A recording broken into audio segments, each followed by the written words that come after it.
Welcome to another lesson in Adobe Illustrator. Today we will be making the British flag. Our last lesson we made the South African flag.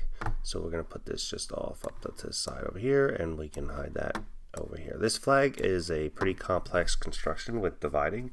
There's a couple little things in the design that you might not notice right from the very beginning. So the first thing I'm going to do is I'm looking at these diagonal stripes in the background, and that's probably one of the hardest things to construct, and also the part of this flag that gives us a little bit of trouble.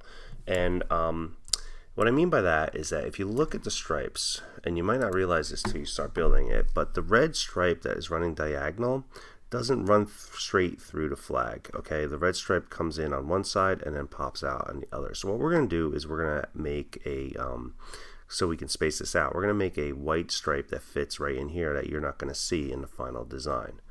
Okay, so this is going to be the overall size of the white stripe, and I can scale this at some point to make it thinner or thicker. I just want to get this started, and notice I'm drawing this all horizontal, and then we can rotate it later on. You don't want to start by drawing and rotating rectangles and then doing the construction. So we're going to construct this whole stripe with the red stripes in it before we even rotate it. So I'm going to copy and paste that rectangle so that I can get the length approximately the same. And then what I'm going to do is copy and paste the smaller piece, and I'm going to stack these right up on top of each other. If you're using snap to grid or snap to, that might help you out a little bit. We've talked about snap to grid a lot. I like using snap to grid, but I'm just going to do this with just regular the guides that are on there right now. Okay, so I'm just going to use the smart guides to help me out with this and line these up. Notice when you use the smart guides, the lines will turn pink to kind of tell you if things are centered or aligned or whatever. So I'm just going to nudge this up. I'm going to group these two middle ones together. So right now I have these two middle stripes together, and I'm going to group them and then align that with the overall big stripe so that they're centered. So this is a vertical aligned center, and you can see that did nudge a tiny little bit there. Now to make this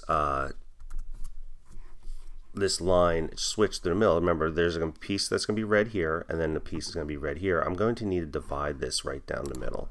So I go to the center of the flag here, and I'm going to draw a line, and I don't even care if that line is visible or not, and I'm going to center this using my align tools, and I'm going to line it horizontal align center, so it's going to cut right through the middle there, and then I'm going to hit divide. Once I hit divide, the edges of that line should disappear, and I should start coloring in the parts of the stripe that I need. So I'm using the direct selection tool to select this box, and I'm going to shift click that box and make those both red. Okay, I'm going to leave the black lines on here for now. We'll turn those off, and if you really wanted to be tidy about it, you could select if I ungroup this, you could select the individual pieces and then put those together as one shape if you wanted to. That'd be up to you. That's a preference on how clean you want to keep your flag.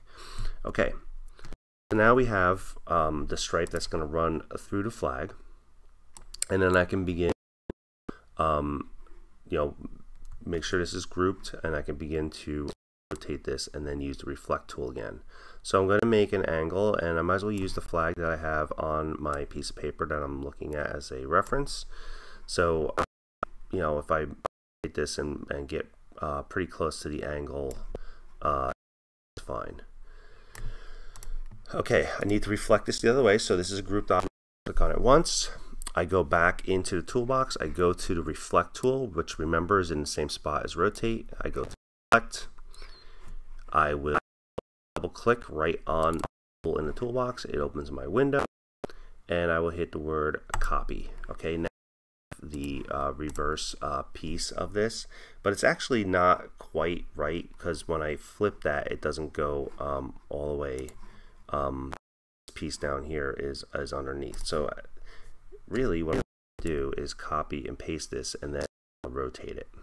So paste it and just rotate, because this piece is okay. And we're going to want to try to get these angles to be very much the same. Okay, there we go. All right, now begin drawing the rest of the flag. If you want to align these to make sure these are even, great.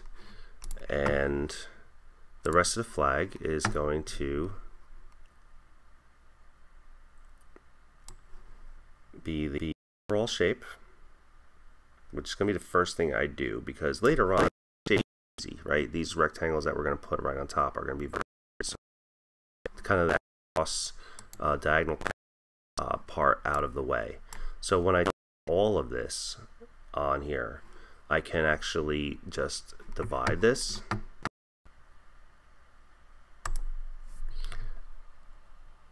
and then ungroup it.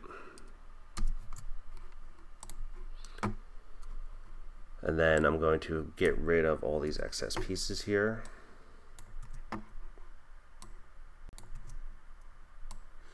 And then in hindsight, what I probably should have done, not even worry about coloring it in, and then do this later on, because I don't color these anyway. So I'm using my white to select all these shapes, and we're going to make those red. Okay, I like that red better.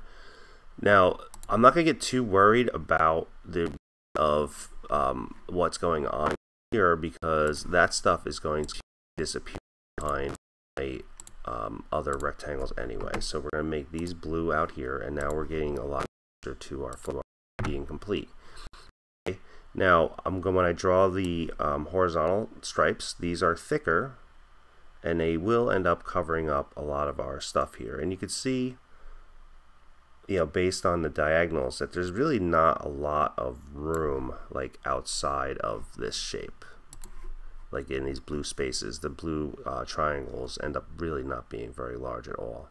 Okay, so this one is going to be the white stripe, and let's zoom in on this, and then I can copy and paste it, and I will center this inside there. And these pieces are a little bit thicker than the other stripes that were running diagonal, and I'm not worried about this being centered over on the flag quite yet. This piece will be the same red, and then I'm going to select both of these pieces and group them. Okay, I have this grouped, and I have all this stuff grouped, so make sure you select all of it and group it, that you can actually center this on the side. A line through center, a line through center, and that center. And then I'm going to do this, and I'm going to copy and paste it this way. The regular selection tool, and I can just bring these right up to the edges of the flag. Now I have all the pieces I need. There's still a little bit of an arrangement issue here, because this white stripe and this white stripe aren't connected, right? So you can either Pathfinder those together, or you can just avoid Pathfinder altogether. And if I ungroup that red and white stripe here, I can actually bring this one forward a little bit. Now, if you really want to tidy things up, you can Pathfinder your shapes together. But at this point, if you really just take all this stuff and you turn the stroke off, it should look pretty good. And there we go. All right, so yeah, when you select this object, it's really messy in here, but if you were saving this as a different file type, you wouldn't even see that stuff. So that's entirely up to you to make this Pathfinder. But this way you don't exactly have to do that. So that's one way of many to make the Union Jack, and good luck. It's a lot of fun.